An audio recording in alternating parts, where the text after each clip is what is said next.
Pues buenos días a todos. Hoy me siento complacido. Voy a bajarme para ver si no me pasa como a Juan Gabriel, ¿verdad? Que doy mi mal paso.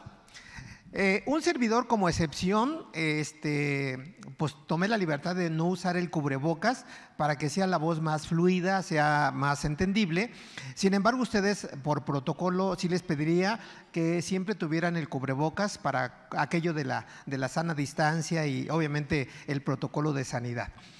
Por otro lado, como bien decía Juan Carlos, el tema es interesante porque pues es la resolución miscelánea vigente a partir de este año, donde debemos de entender, para ver si estamos en el mismo contexto, de que esto finalmente se va a entender un poquito mejor si tenemos como preámbulo de que ya tenemos algunas bases de la reforma fiscal 2022, que hay cambios en renta, hay cambios en código, hay cambios en IVA, hay cambios en IEPS.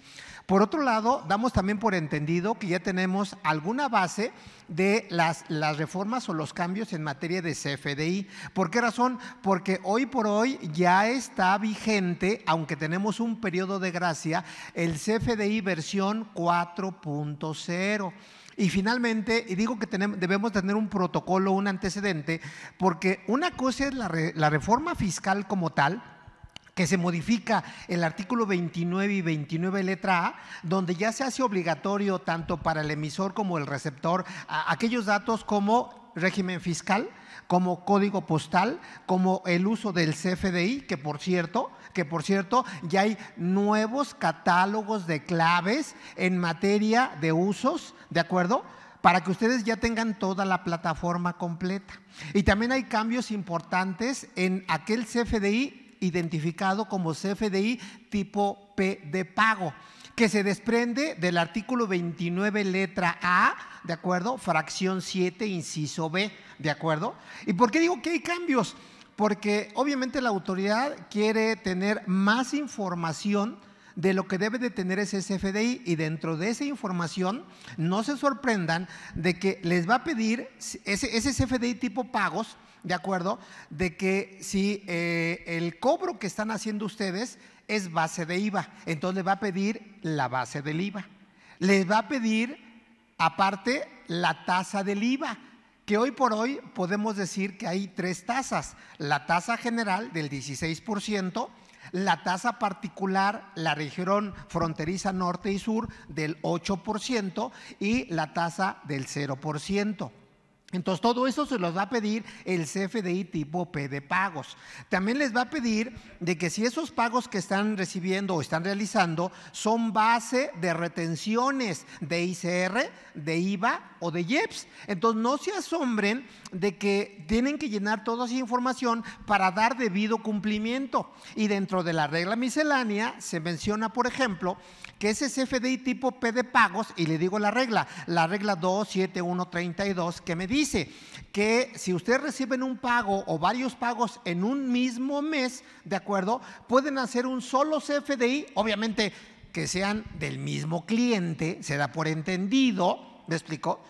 Y lo tienen que hacer 5 días naturales posteriores al término del mes. Ya cambió el plazo. Siempre nos quedamos con la idea que eran 10 días, hoy ya no, son 5 días. Ahora, ¿por qué es importante todo esto?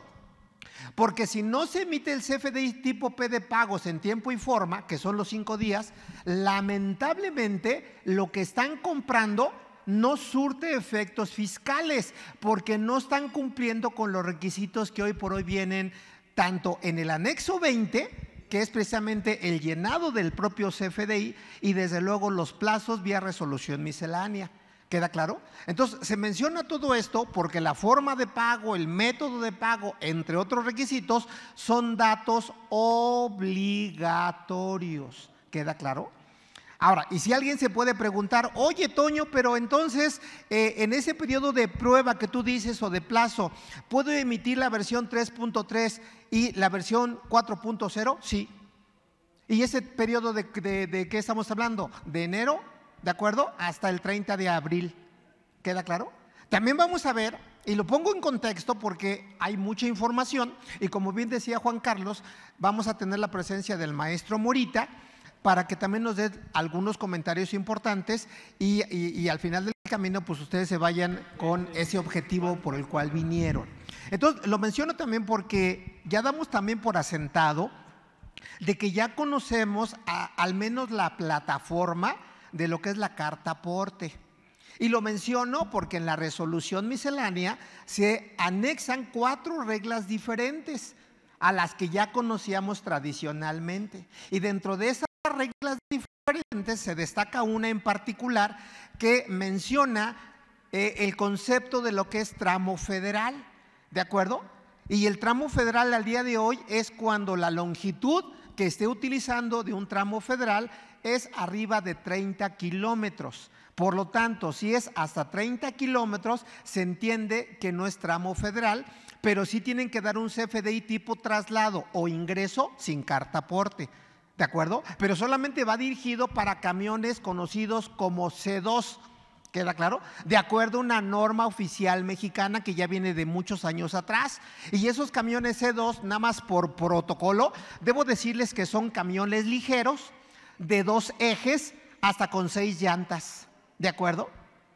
Entonces, menciono todo esto porque hoy por hoy, a lo mejor yo como contador, pues no sé si trae 2 o 3 o 4 o 5 ejes, ¿me explicó? Pero ustedes que están viviendo al día con día, pues simplemente vean qué tipo de camiones tienen. ¿Sí me expliqué? ¿Queda claro? Entonces, damos por asentado todo eso.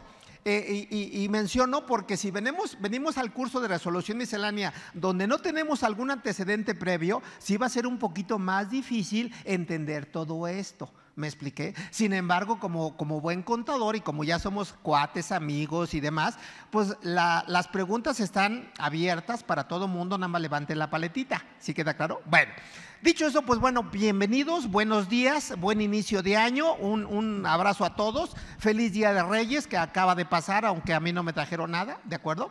Pero bueno, pues me porté mal. Pero vamos a platicar. Mi nombre es José Antonio González Castro, me pueden decir maestro, me pueden decir contador, me pueden decir José Antonio, me pueden decir Toño y las damas me pueden decir como quieran, ¿de acuerdo? Entonces, Charlie, préstame mi apuntador, no sé si ahí lo dejé. Sale. Pues vamos a comenzar, mis amigos. Espero que al igual que yo y al igual que Juan Carlos disfruten el evento. Veo caras conocidas, amigos ya de muchos años atrás, y bueno, eso me da mucho gusto. Bueno, el tema que nos ocupa es Resolución Miscelánea 2022, Diario Oficial de la Federación, 27 de diciembre del 2021, donde nada más como recordatorio, ustedes sabrán que la reforma como tal del 2022 se dio a conocer el día 12 de noviembre del año pasado, ¿queda claro? Y esto se dio a conocer el 27 de diciembre del año pasado. Todo esto con vigencia a partir del 1 de enero de este año, ¿queda claro? Y como son poquito más, maestro, buenos días. Ya llegó el maestro, gusto verte. Como son poquito más de 512 hojas, ¿de acuerdo? Porque no estoy contando los anexos, pues como aquí dice el tema, análisis de algunas reglas selectas, ¿queda claro? Para que ustedes también tengan una visión, vamos a ver algo de renta, algo de IVA, algo de CFDI, algo de carta aporte, algo de reciclo, que por ejemplo en reciclo, alguien me decía ahorita, un gran amigo que también nos hace favor de acompañarnos, oye, mis clientes ya se van a pasar a reciclo, pero como dicen y ya han escuchado que es muy fácil manejar reciclo, que le bajen los honorarios. No hagan eso, mis amigos, no hagan eso. ¿Por qué razón? Porque hoy con la reforma fiscal, con los transitorios de la reforma fiscal y con estas reglas, veo poco probable que sea tan sencillo, de verdad. Veo poco probable. Y entonces eso, si estaba cobrando un peso y luego bajo a 50 centavos, imagínense dónde vamos a parar. No hagan eso, no bajen los honorarios. Entonces vamos a empezar. Vean, aquí empezamos con algo interesante que no es nuevo, simplemente recuerdo. Siempre en la parte inferior izquierda viene el fundamento de todas mis reglas misceláneas para que ustedes lo vayan ubicando. Y esta regla es la que nos habla de que nosotros, si tenemos alguna factura de contribuyentes que se conocen en la jerga fiscal como EFOS, ¿de acuerdo? Empresas que facturan operaciones simuladas o que se encuadran en el artículo 69, letra B, operaciones inexistentes, y yo le quiero dar efectos fiscales a esa factura, simplemente la resolución miscelánea dice lo siguiente: Tienes que acreditar al fisco que realmente recibiste el servicio o compraste la mercancía. Acreditar, hablando de razón de negocios, de materialidad, de estricta indispensabilidad, entre otras. Y si no puedes acreditar, ¿de acuerdo? Me dice, presenta declaraciones complementarias. ¿Qué le está diciendo esta regla? Simplemente dice, quita las facturas que adquiriste y paga más IVA, paga más impuestos sobre la renta. ¿Sí queda claro? Entonces, ahora lo menciono y maestro, de verdad, en cualquier momento puedes tomar la palabra y con mucho gusto, ya sabes que es un honor estar contigo, ¿de acuerdo? Bueno, denle un aplauso al maestro Morita, porque bueno. Ahí después nos iremos a comer, a platicar, maestro, porque hace falta. Y más en Puebla, que se come exquisito. O en Oaxaca, que se come igualmente exquisito. Pero bueno, ya hasta me dio hambre, yo creo. Pero bueno, entonces decía, estas reglas son importantes. ¿Por qué razón? Si lo pretendemos empatar con la reforma fiscal, hay un nuevo supuesto en donde también se puede considerar como operación inexistente. ¿Y cuál es ese supuesto? De que si yo emito una factura, no siendo EFO, una factura normal, vamos a pensar, fíjate bien, y nada más lo pongo en contexto. Yo, José Antonio, que me dedico a la capacitación, me dedico a la asesoría, te doy una factura. Por la cantidad que quieras, 5,000, 10,000, 15,000, 20,000, 30,000, 50,000, lo que yo quiera. ¿Queda claro? Y por otro lado, el artículo 69b me dice de que si yo le doy una factura a ella, que yo lo acumulo, yo pago el IVA y demás, pero no me doy cuenta de que ella, que puede ser persona física o moral, tiene restringido su certificado de sello digital, maestro, esa operación se considera inexistente y es un supuesto más del 69 letra B. Entonces, ¿caemos en esta regla miscelánea? ¡Claro! ¿Por qué razón? Porque la resolución miscelánea en dado momento me dice, tú que pretendes deducir esa factura, no le des efecto fiscal, si no acreditas que efectivamente recibiste el servicio. Y aquí viene el comentario importante. Si yo estoy vendiendo un intangible, pónganse a pensar, ¿cómo acreditas el servicio que yo te estoy vendiendo? Con la factura puede ser importante, pero no es lo único, señores. Es donde viene precisamente, maestro, la materialidad, la razón de negocios, la estricta indispensabilidad, el valor agregado, etcétera, etcétera, etcétera. ¿Sí queda claro? Entonces no echen en saco roto este tipo de reglas, porque la autoridad está muy atenta precisamente a los conceptos de deducibilidad y acreditamiento del IVA. Por eso yo en la reforma fiscal siempre fui muy enfático, les dije, señores, no hay incremento de impuesto, no hay nuevas tasas de impuesto, ¿de acuerdo? Pero sí va a haber mayor incremento en la recaudación, y eso es una prueba de ello. ¿Sí queda claro? Entonces ahí está una primera regla miscelánea. Charlie, si quieres también participar, adelante. Sí, digo, nada más ahí como comentario, en este caso, cuando el contribuyente caiga o esté operando con empresas que estén como facturadoras, automáticamente también se tendrá que hacer la restricción del sello digital de manera definitiva. Entonces, digo, para que también lo tomen en cuenta y pues obviamente no caigan en ese supuesto, porque es importante considerar que este nuevo supuesto lo acaba de poner la autoridad para este año, en el cual hasta el año pasado todavía permitía hacer el procedimiento de aclaración del 17H bis. Entonces hoy no, hoy ya la autoridad, en el momento en que detecte que está como definitivo o está en el listado, de manera automática hace la cancelación y la restricción de los sellos digitales, ¿no? Para que también lo consideren. Claro, muy bien, ok. Entonces en esta lámina, para no ser taller de lectura y redacción, se entiende que la autoridad tiene 30 días para resolver todo esto. Y si el contribuyente no presenta la información o está incompleta, simplemente la autoridad va a resolver con lo que se le haga llegar. ¿Y eso qué quiere decir? Que al final del camino va a desechar las facturas que están pretendiendo hacer deducibles. Esa es la idea, ¿de acuerdo? Bueno, seguimos. Otro punto importante que también viene en la regla miscelánea es esto: aclaración de cartas, invitación o exhortos de obligaciones omitidas. ¿Eso qué quiere decir? Fíjense, mi punto de vista, y es donde precisamente viene el toque del maestro Morita como especialista en materia de defensa fiscal. Muchas veces teníamos la idea los contadores, y más los contadores, que decíamos, si es una invitación, no le hagas caso. Si es un exhorto, no le hagas caso. ¿De acuerdo? ya preocúpense cuando requerimiento. Hoy con todo esto yo diría, aún siendo invitación o exhorto, háganle caso.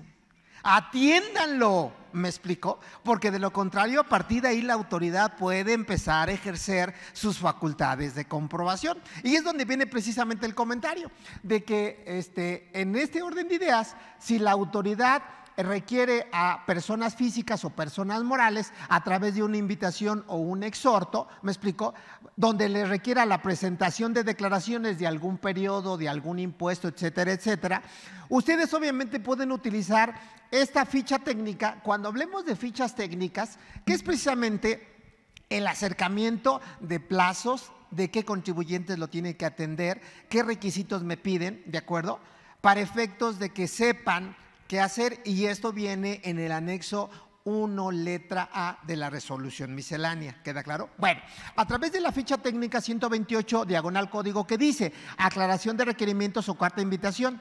Pero esto que acabo de mencionar, la misma regla miscelánea me dice, no será aplicable tratándose de cartas de invitación o exhortos emitidos por la Administración General de grandes contribuyentes. ¿Sí queda claro? Entonces, ahí está esta regla miscelánea, donde la idea es que atendamos todo lo que viene por parte de la autoridad. ¿Estamos de acuerdo? Bien. Por otro lado, hablando de fichas técnicas y entrando un poquito al tema de recicos, hoy por hoy, y yo les di mi comentario, para más o menos ubicarnos. En el tema de recicos, hoy hay por lo menos 29 reglas misceláneas a propósito de recicos. Algunas buenas, otras no tanto. Y esas reglas misceláneas, por cuestión de tiempo, vienen a partir de la regla 3.13.1 hasta la regla 3.13.29. ¿Sí queda claro? Y lo menciono por lo siguiente, porque hoy por hoy, si jugamos con las reglas misceláneas ya y los transitorios de la miscelánea, ya se venció un primer plazo que espero que lo hayan tenido en cuenta para entrar a esta lámina. ¿Y cuál es el primer plazo? De que si ustedes a partir de hoy, persona física o persona moral, me dicen, yo me voy de manera opcional a reciclo o de manera obligatoria a reciclo. ¿Por qué digo opcional o obligatorio? Porque las personas físicas es opcional irse a reciclo y las personas morales es obligación irse a reciclo. ¿Sí me explicó? Reciclo, ¿qué quiere decir? Para aquellos que no están muy versados en este tema, es el régimen simplificado de confianza para físicas y morales. ¿Sí me explicó? Ahora, ¿por qué menciono esto? Porque el plazo que ya se venció es el día 7 de enero, ¿de acuerdo? Y vean en qué día estamos. En día 12, si no me equivoco, ¿verdad? ¿Por qué digo el 7 de enero? Porque ustedes dicen, o a lo mejor su contador les dijo, bueno, a partir de este año, sorpresa, ya amaneciste siendo reciclo. ¿Queda claro? Y a lo mejor ustedes, por desconocimiento, empezaron a emitir facturas como física o moral. Pero ¿cuál es el punto? Y lo acabo de decir hace un par de minutos. Su factura tiene que llevar el régimen fiscal del emisor y del receptor. Entonces, si el día 1 de enero, el día 2 de enero, que ya estaban trabajando, emitieron una factura como reciclo, la pregunta es, ¿su factura ya iba a decir régimen simplificado de confianza? Respuesta, no. Entonces, si la emitieron como régimen general de ley o por honorarios o por arrendamiento, esa factura no tiene efectos fiscales. ¿Sí que está claro? ¿Qué quiere decir esto? Que lo vamos a ver con detalle, que a partir del día 8 ya la autoridad se dio ese plazo de 7 días para que a partir del día 8 pudieran hacer todas las facturas correspondientes del día 8 al día 15 y ahora sí su factura ya va a decir como régimen fiscal, régimen simplificado de confianza. ¿Sí quedó claro? Porque si dice un régimen diferente, para ti no es deducible, pero para mí es acumulable. Entonces, ¿qué quiere decir esto? Que tienen que cancelar ese CFDI. ¿Sí queda claro? Ahora, hablando de cancelación, y les doy tips, porque insisto, el tiempo es muy chiquito. Yo en reforma fiscal les dije, la cancelación según el artículo 29 letra A de los FDIs tiene que ser en el mismo ejercicio en el cual se emita, ¿no es cierto? Sin embargo, hoy la regla miscelánea me dice que la cancelación puede ser a más tardar el 31 de enero del próximo año. Hasta ahí las cosas bien. Sin embargo, tengan mucho cuidado y eso es lo que deben de tener presente. No olviden el momento de acumulación. Y esto tiene mucho que ver con el régimen fiscal en el cual están. Y no pierdan de vista, si hay flujo de efectivo, el efecto del IVA. ¿Sí queda claro? Porque mucha gente dice, si en el mes 1 emití la factura, pero esa factura se cancela, entonces ni siquiera lo registro contablemente y me voy hasta el mes 2 o el mes 3 que ya vuelvo a hacer la factura. No, espérame, amigo. A lo mejor no tienes el documento, pero ya se dio la enajenación, ya se dio la prestación de servicio, ya se dio un concepto que se llama devengación contable. Y si están en el artículo 17 como persona moral, régimen general de ley, pese a que no haya factura, sorpresa, es acumulable. ¿Sí queda claro? Ahora, y no olviden la fracción 18 del 27 de renta, que la factura que se pretenda ser deducible debe de corresponder al año, ¿de acuerdo? Al año en que se hace deducible. ¿Sí queda claro? Entonces, menciono estos detallitos porque hoy la cancelación, que también vamos a ver, la cancelación tiene muchos asegúnes, donde solamente hay 4 supuestos muy perfectamente definidos para cancelar una factura. Y alguien se preguntará, oye Toño, ¿y entonces esa cancelación puedo hacerlo con el procedimiento de la versión 3.3? Respuesta no, eso ya entró en vigencia desde el 1 de enero. Es decir, si hoy quieren cancelar una factura, hoy la quieren cancelar, ¿de acuerdo? Tienen, número 1, que acreditar el motivo por el cual la están cancelando y deben tener el soporte documental y tienen que acreditar cualquiera de los 4 supuestos que voy a mencionar al ratito para que proceda la cancelación. ¿Y cuáles son esos 4 supuestos? Número 1, que sea un CFDI con relación, que así se llama. Que sea un CFDI sin relación, que así se llama. Que sea un CFDI, ¿de acuerdo? Cuando no se llevó a cabo la operación, y es lógico, ¿están de acuerdo? O cuando sea un CFDI que se quiera identificar al cliente cuando originalmente venía en un CFDI global. Y es lógico. Y aquí la parte importante es, oye Toño, oye Juan Carlos, ¿y en qué momento es un CFDI con relación y en qué momento es un CFDI sin relación? Señores, sencillo, equivócate en método de pago, forma de pago, RFC, descripción, etcétera, etcétera. Y si es la misma operación, lo relaciono. Clave 01 con relación y aparte 04, ¿de acuerdo? Sustitución de CFDI previos. ¿Sí me expliqué? Pero la mecánica de la cancelación es interesante y yo ahorita les platico, Charlie. Que ahí, si me permites el comentario, adelante.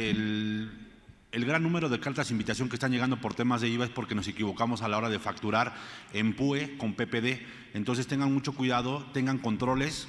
Digo, si no me pagan la factura, particularmente yo lo que hago es hacer implementaciones en donde si no me pagan la factura en el momento en el que la estoy emitiendo, la genero PPD justamente para que la autoridad no me requiera todos esos FDIs que yo genero como puede, porque yo no sé si me va a pagar dentro del mes el cliente y no tengo la precaución de hacer la cancelación y sustituir de acuerdo a la regla miscelánea. Entonces digo, ahí para que ustedes también tengan en cuenta esta situación y vayan adecuando el tema de los controles en cuestión de facturación, porque sucede lo que comenta el maestro José Antonio.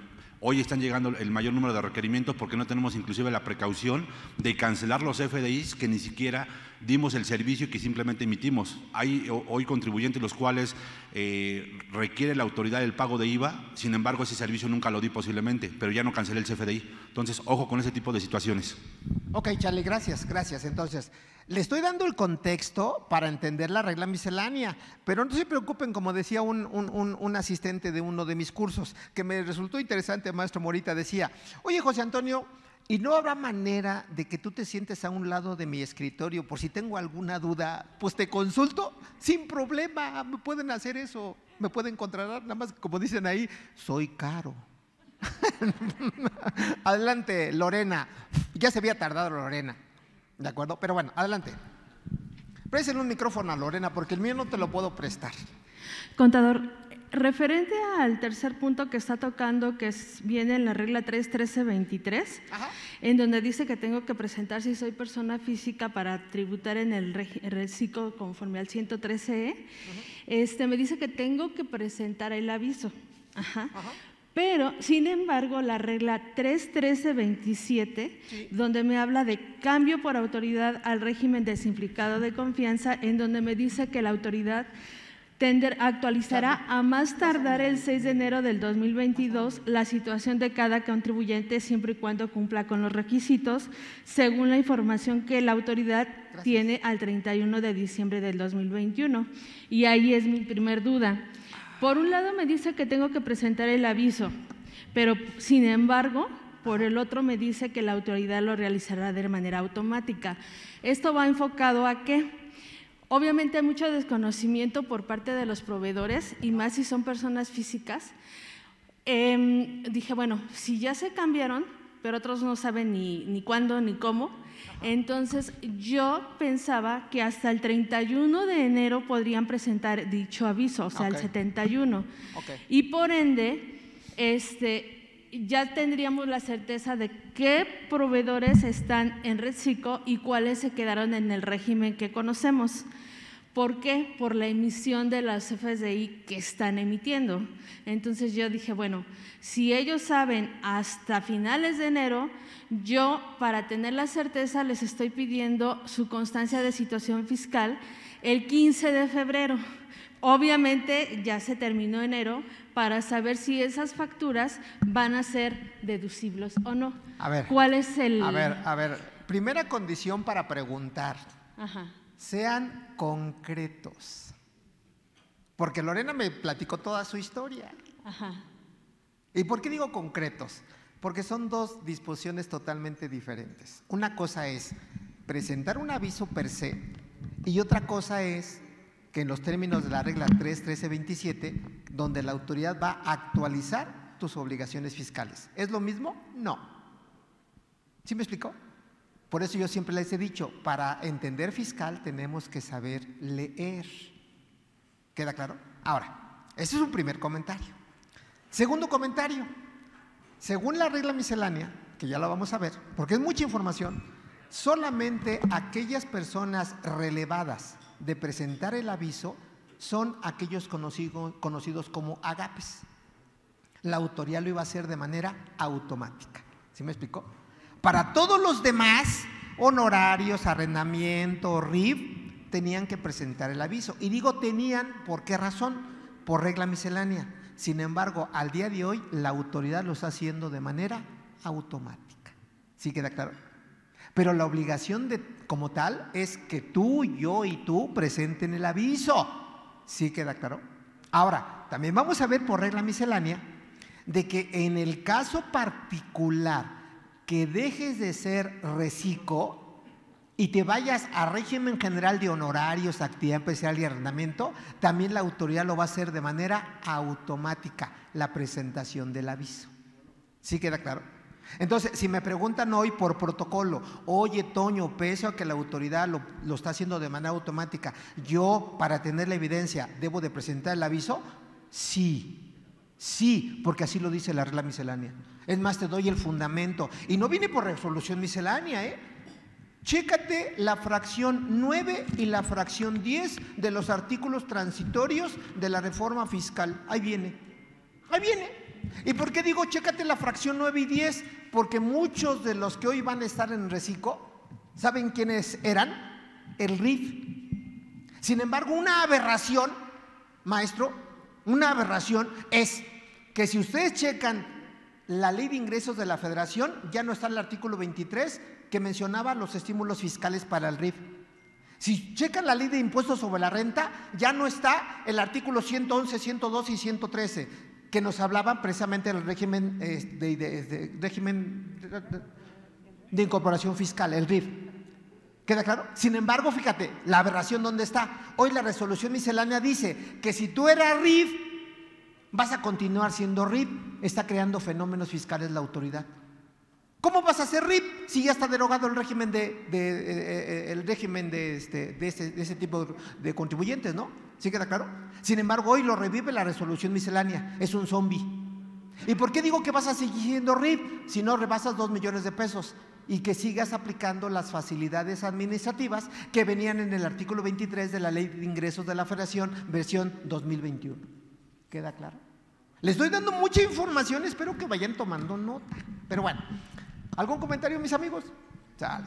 Contador. Mande usted. Entonces, el procedimiento que se podía hacer cuando uno es RIF y entra a la actualización de actividades al cuestionario, ya ve que aparece una opción en donde dice si quiero seguir